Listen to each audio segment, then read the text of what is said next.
哎，突然觉得他还挺有意思的。来真啊 So what？ 哎呀妈呀，这消息太震撼了！顾西城，今天晚上必须请哥几个吃饭呐，庆祝你找到真爱。Sorry， 今天晚上我没有时间，锦溪亲自做饭，我要回家吃饭。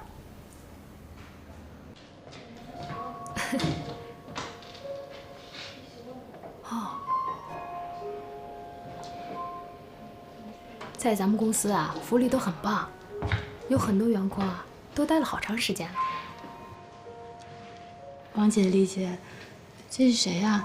怎么平常没见在我们部门出现过？刚过去那个啊，哎，他和咱们这些普通员工可不太一样，那是顾总裁身边的人，没看人家连正眼都没瞧咱们一眼。他叫陆安安，是总裁的助理，平时跟咱们也没什么交情。哎呀，不就是个助理吗？也不是很漂亮。哎，我说琉璃，你可比她漂亮多了。就是，而且还有能力。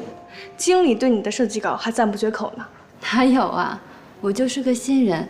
王姐、丽姐，你们工作经验比较丰富，还有很多地方值得我学习。要不这样，晚上我请你们吃饭。好啊。奶奶，哎，您来尝尝这个猪肚汤。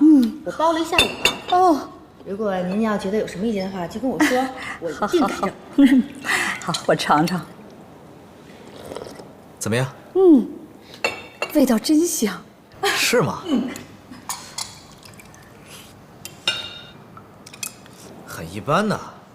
啊，不怎么样啊。锦溪啊，别听他的，这汤的味道比外面馆子店里做的味道香多了。我好久没有喝到这么纯正的猪肚汤了。奶奶你喜欢就好，您要是喜欢呀，我以后经常做给您喝。好。哎，你什么意思啊？意思就是不做给我喝了呗？你刚刚不是说觉得味道一般吗？味道一般就不要喝了。一般，我也得想喝呀。算了，味道一般就不要难为自己了。来，吃个鸡爪。哎，我这是猪肚汤，怎么能放鸡爪子呢？觉得味道不好，给你添点调料呗。你吃，我再给你加个虾。啊，你太过分了，好喝呢，对吧？啊，讨厌。